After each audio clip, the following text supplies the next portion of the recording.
तो आइए शुरू करते हैं डेल कार्नेगी की किताब how to win friends and influence people. किसी ने ठीक ही कहा है, किसी भी इंसान को प्रभावित करके उनसे काम निकलवाना एक कला होती है, और इस किताब में दिए गए उसूलों की मदद से आप इसी कला को सीखेंगे। इन उसूलों को जानकर ना सिर्फ आप अपना आत्मविश्वास बढ़ा सकते हैं, बल्कि लोगों को सकारात्मक तरीके से प्रभावित करने का तरीका भी सीख सकते हैं। फिर चाहे आप एक विद्यार्थी हो, एक व्यापारी हो, या फिर आप अपने दोस्तों के बीच मशहूर होना चाहते हो, थोड़ा सा समय देकर इन उसूलों का अभ्यास करते ही आप अपने आसपास के लोगों से अपना कोई भी काम आसानी से करवा सकते हैं।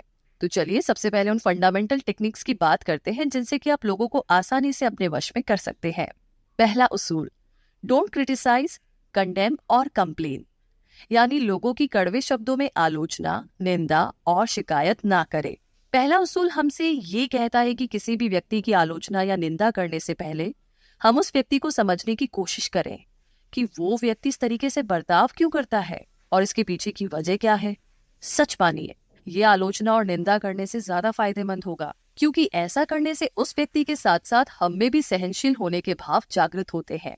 इस उसूल को खुद महान अब्राहम लिंकन ने भी अपनाया था। एक बार उन्होंने अपना अनुभव बांटते हुए कहा कि मैं पहले अपने विरोधियों की आम रूप से खूब आलोचना किया करता था, लेकिन एक बार एक विरोधी ने उनकी आलोचना से परेशान होकर उन्हें तलवार से मारने की धमकी दे डाली, जिसके बाद से ही अब्राहम लिंकन डर गए और उन्होंने किसी की भी सीधे तौर पर आलोचना करना छोड़ दिया। इतना ही नहीं, लिंकन खुद ये बात बताते हैं कि वो दूसरों को भी यही सलाह देने लगे कि सीधे तौर पर आलोचना करना नुकसानदायक हो सकता है, इसीलिए हमेशा हमें सही ढंग से पेश आना चाहिए। दूसरा उसूल, give honest and sincere appreciation, यानी पूरी ईमानदारी और अच्छी नीयत के साथ सामने वाले की प्रशंसा करें। ये एक ऐसा भी तरीका है जिसमें कि हम किसी भी इंसान से कुछ भी करवा सकते हैं। और दूसरा उसूल यही सिखाता है कि किस तरीके से हम ऐसा करने में कामयाब हो सकते हैं। अगर हम तहे दिल से और पूरी ईमानदारी के साथ किसी व्यक्ति की प्रशंसा करते हैं तो इसकी छाप उस व्यक्ति के दिलो दिमाग से जिंदगी भर नहीं छूटती। वो हमेशा आपकी इस प्रशंसा को संजोए रखता है और ऐसे में ये लाजमी हो जाता है कि वो आपकी कही हुई बात को माने और आपको पसंद करे। उदाहरण के लिए, एक कंस्ट्रक्शन साइट के मैनेजर को बहुत बड़ी दिक्कत का सामना तब करना पड़ा जब मजदूर उनके सामने तो उनकी बात मानकर सेफ्टी हेड गियर यानी कि हेलमेट पहन लेते थे, लेकिन उनके जाते ही वो उस हेलमेट को निकाल देते। तो ऐसे में उस मैनेजर ने एक अलग ही तरीका अपनाया। उन्होंने इस बार बड़े ही प्यार से मजदूरों से कहा कि क्या उन्हें ये हेलमेट अच्छे नहीं लग रहे हैं या फिर इनकी फिटिंग खराब है। अगर ऐसा नहीं है तो उन्हें ये हेलमेट्स पहनने चाहिए, क्योंकि ये उनकी सुरक्षा के लिए ही तो बने हैं। वो नहीं चाहते कि उनके कीमती मजदूरों को चोट लगे। बस ये सुनते ही मजदूरों ने उस वक्त से ही हेलमेट रोजाना पहनना शुरू कर दिया और उस मैनेजर का ये तरीका काम आया। तीसरा उसूल, किसी अन्य व्यक्ति के मन में उत्सुकता जागरूक करना, यानी लोगों को सकारात्मक रूप से प्रेरित या प्रोत्साहित करना। इसका बड़ा साधारण सा उदाहरण है, जब आपके पास एक बहुत ही जबरदस्त आइडिया है तो लोगों को ये कभी ना सोचने दे कि वो आइडिया आपका है, बल्कि उसको बड़ी ही समझदारी से लोगों के दिमाग में घोल दीजिए ताकि उनको लगे कि ये आइडिया सिर्फ आपका ही नहीं बल्कि उनका भी है। तो ऐसा करने से लोग इसे अपनी योजना समझकर और भी ज्यादा मददगार साबित होंगे। इस मनोवैज्ञानिक सोच का हम बड़ी आसानी से अपनी प्रोफेशनल जिंदगी में इस्तेमाल कर सकते हैं। लेखक डेल कार्नेगी अपना ही एक अनुभव बांटते हुए बताते हैं, एक बार Brooklyn institute of arts and science में वो विद्यार्थियों के लिए बड़े ही सफल लेखकों को गेस्ट लेक्चर के लिए बुलाना चाहते थे, पर समस्या ये थी कि सभी लेखक बहुत व्यस्त थे। इसीलिए डेल ने लगभग 150 विद्यार्थियों के साथ मिलकर एक खत लिखा और इन लेखकों को भेज दिया। अब इस खत को पढ़ते ही ये सभी व्यस्त लेखक अपने अपने देश को छोड़कर ब्रुकलिन में भाषण देने के लिए पहुंच गए थे। तो सवाल ये है कि आखिर उस खत में ऐसा क्या लिखा था। तो बात ऐसी है कि दरअसल डेल ने इसी उसूल का फायदा उठाया। उस खत पर सभी 150 विद्यार्थियों ने दस्तखत किए थे और उन लेखकों से विनती की कि अगर उनके जैसा महान लेखक अपना समय निकालकर उन्हें सिखाएंगे तो ये उन विद्यार्थियों के लिए बड़े गर्व की बात होगी। भाई, ऐसा खत पढ़कर तो कोई भी पिघल जाए। तो ये थी अपने आसपास के लोगों को वश में करने की कुछ तरकीबें। अब हम भी उम्मीद करते हैं कि आप भी लोगों से डील करने वाली अपनी सोशल स्किल को मजबूत बना लेंगे। वैसे ये बात तो आप भी मानेंगे कि कोई भी इंसान उस व्यक्ति का ही काम करता है या उस व्यक्ति की ही बात मानता है जिसे वो पसंद करता हो। तो फिर चलिए आप भी सुन लीजिए उन टेक्निक्स के बारे में जिसकी मदद से लोग आपको पसंद करने लगेंगे। पहला उसूल, become genuinely interested in other people, यानी सही मायनों में लोगों में अपनी दिलचस्पी दिखाना। अगर आप चाहते हैं कि लोग आपको पसंद करें और अगर आप सच्ची दोस्ती कायम करना चाहते हैं तो इस उसूल को हमेशा ध्यान में रखिए।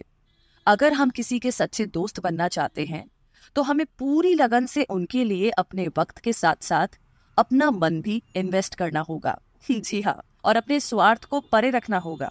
जिसका एक बहुत ही सही उदाहरण ये है कि जब हम किसी के साथ दोस्ती की शुरुआत करते हैं और अगर इसी शुरुआती समय में उसी की मातृभाषा में बात करते हैं तो वो व्यक्ति हमें ज्यादा पसंद करता है। अब इससे हमारा मतलब ये बिल्कुल भी नहीं है कि आप लोगों की हाँ में हाँ मिलाए। उदाहरण के लिए किसी भी सफल बिजनेस इंटरव्यू का राज आखिर क्या हो सकता है? सोचिए। एक्चुअली हार्वर्ड के भूतपूर्व प्रेसिडेंट डब्ल्यू एलियट के अनुसार सफल बिजनेस इंटरव्यू के पीछे कोई बड़ा राज नहीं है।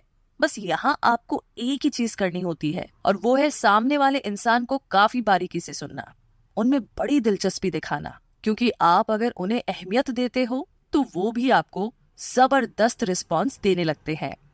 दूसरा उसूल, याद रखिए किसी भी व्यक्ति के लिए उसका नाम सबसे महत्वपूर्ण होता है, चाहे वो किसी भी भाषा में लिया जाए। हर इंसान के लिए उसका अपना नाम सबसे ज्यादा जरूरी होता है, वरना ऐसे ही थोड़ी ना हर कोई अपना नाम रोशन करना चाहता है। प्रसिद्ध लेखक शेक्सपियर ने बखूबी कहा है, व्हाट्स इन अ नेम, यानी नाम में क्या रखा है। लेकिन साहब शायद ये बात भूल गए कि हर इंसान के लिए सबसे ज्यादा जरूरी होता है उसका नाम, क्योंकि नाम की ही वजह से हम एक दूसरे से अलग है। नाम हर इंसान की पहचान होती है और अगर हम किसी इंसान को उसके नाम से बुलाए तो ये ज्यादा कारगर साबित होता है। और ये उसूल आप अपने से नीचे तबके के साथ आजमा कर देख सकते हैं, जैसे कि ड्राइवर, वेटर या चपरासी। अपना नाम सुनना हर किसी को पसंद होता है। तीसरा उसूल, दूसरे इंसान की रुचि की बातें करें। हम अगर किसी के साथ ज्यादा देर तक बिना बोर किए बातें करना चाहते हैं तो ये उसूल हमें याद रखना होगा कि हमें उस इंसान की रुचि की बातें करनी चाहिए। इससे आप दोनों की बातें और भी ज्यादा मजेदार हो जाएगी और काफी देर तक चलेगी। जैसे हम अगर किसी इंसान से पहली बार मिलते हैं और सिर्फ अपने बारे में ही बातें करते जाते हैं तो इससे उस इंसान की रुचि धीरे धीरे कम होती हुई नजर आएगी। लेकिन अगर हम उस इंसान के साथ उसकी रुचि की बातें करते हैं तो आपके साथ साथ उस इंसान को भी आपसे बातें करने में मजा आएगा। अब जैसे कि विलियम लियोन, जो कि एक साहित्य के प्रोफेसर हैं, बताते हैं कि जब वो 10 साल के थे तो वो अपनी आंटी के यहाँ पर सप्ताहांत बिताया करते थे। एक शाम एक मध्य उम्र के व्यक्ति उनकी आंटी से मिलने पहुंचे और कुछ समय उनकी आंटी के साथ बिताने के बाद उन्होंने अपना सारा ध्यान नन्हे विलियम पर लगाया। उस वक्त उन्हें बोट्स में काफी दिलचस्पी थी, इसीलिए वो अतिथि भी उनसे बोट्स के ही बारे में बातें करने लगे। उन्हें उस आदमी से बातें करने में काफी मजा आ रहा था और जैसे ही वो वहां से चले गए तो नन्हे विलियम ने उनकी तारीफ अपनी आंटी से शुरू कर दी। लेकिन वो तब चौंक गए जब उनकी आंटी ने उन्हें ये बताया कि वो आदमी तो न्यूयॉर्क में एक वकील थे और उन्हें दरअसल बोट्स में कोई भी रुचि नहीं थी। वो तो सिर्फ तुमसे बातें करना चाह रहे थे और तुम्हारी बातें वो इसलिए इतनी दिलचस्पी से सुन रहे थे क्योंकि वो एक बहुत ही भले आदमी थे। चौथा उसूल, लोगों को अहमियत दीजिए और उन्हें महसूस कराइए कि वो खास है। जैसा कि हमने तीसरे उसूल में बताया कि दूसरे इंसान की रुचि जागृत करना बहुत जरूरी होता है और ये मुमकिन हो पाता है उस इंसान की रुचि के बारे में बातें करने से। और अब इस उसूल से हमें ये पता चलता है कि उस इंसान को खास साबित करना भी उतना ही जरूरी है। ये बहुत जरूरी है कि हमारी बातों से दूसरे इंसान को ये लगने लगे कि वो हमारे लिए बहुत मायने रखता है। इससे आपके और उस इंसान के बीच के रिश्ते और भी गहरे होते चले जाएंगे। ये उसूल आपको इस छोटी सी कहानी से साफ समझ में आ जाएगा। एक दिन डेविड अपने कुछ शराबी दोस्तों को देर रात एक पार्टी के बाद सुरक्षित अपनी कार में घर पहुंचा रहे थे, लेकिन तभी साइन बोर्ड देखने के बावजूद डेविड ने जानबूझकर गलत मोड़ ले लिया और तभी उन्हें ट्रैफिक पुलिस ऑफिसर ने रोक लिया। उन्होंने डेविड से पूछा, क्या तुम जानते हो मैंने तुम्हें क्यों रोका है? अब अगर इस स्थिति में डेविड बाकी लोगों की तरह ट्रैफिक पुलिस को एक रूखा जवाब देते तो वो फंस जाते, लेकिन डेविड ने बड़ी ही समझदारी और ईमानदारी से अपनी गलती मानी और साथ ही साथ ये भी कह दिया कि मुझे माफ कर दीजिए सर, मैं जानता हूँ कि मैंने गलती की है और साइन बोर्ड देखने के बावजूद मैंने गलत मोड़ लिया। जो भी जुर्माना है मैं भरने के लिए तैयार हूँ। अपना फर्ज निभाने के लिए आपका बहुत शुक्रिया। देश को आप जैसे पुलिस ऑफिसर्स की ही जरूरत है। अब ये सुनते ही मानो पुलिस ऑफिसर के कानों में डेविड ने शहद घोल दिया हो। उन्होंने ना सिर्फ डेविड को माफ किया बल्कि उनका लाइसेंस लौटा करके शराबी दोस्तों को सही सलामत घर पहुंचाने की जिम्मेदारी पर शाबाशी भी दी और वहां से बिना जुर्माने के ही उन्हें जाने दिया। भाई वाह डेविड। तो देखा दोस्तों, इन सभी उसूलों को अब आप अच्छी तरीके से जान चुके होंगे, तो इनका अभ्यास कीजिए और देखिए कि किस तरीके से आपके आसपास के लोग आपको पसंद करने लगेंगे। आगे बात करते हैं हाउ टू